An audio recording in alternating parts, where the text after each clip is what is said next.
There is not only an extemporaneous speech in the world, which is always marked by high unpredictability, uncertainty of either breaking down or becoming an instant hit success, which is always marked by a whole lot of talent, skill, consistency, adherence to oneself, self faith, self belief, self knowledge. But there is also another kind of speech in the world which is particularly popular among all the politicians and leaders, rulers that are famous in the world, that we always admire, respect, adhere to, hero worship at every step of the way. That they read all of their speeches and dialogues from already written scripts that are basically handed to them by their donors, influencers, and the global elites who obviously want their control, condition, and rule to be obeyed and applied everywhere. And they write these scripts down, and then these scripts and written notes basically are handed over to all the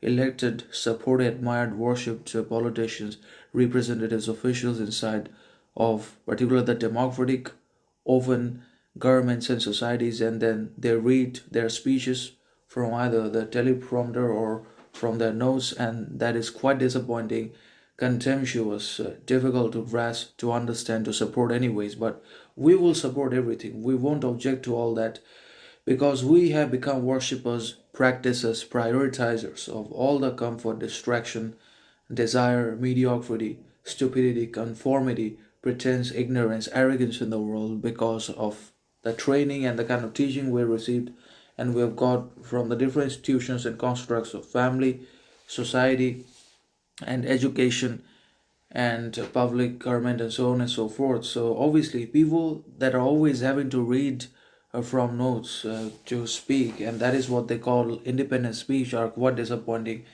and pitiful anyways. But most people in the world are like that. Only the few men and women in the world are naturally talented and comfortable in front of the camera. They're able to say and speak obviously in accordance with their own talent, mindset, ambition. They are able to speak their mind and as they wish and want because also of their courage, confidence, character, dedication, discipline, clarity, sovereignty, which they also repeatedly transform and translate into their actions, behaviors, habits, attitudes at every step of the way. But such people are rare and few, anyways. But most are seeking competition, habit, and success that is competitive, comparative, and that establishes superiority and dominance over the others. Most people are not really into self competition, self comparison. We must always compete against ourselves and compare as to who we were yesterday or who we were the moment before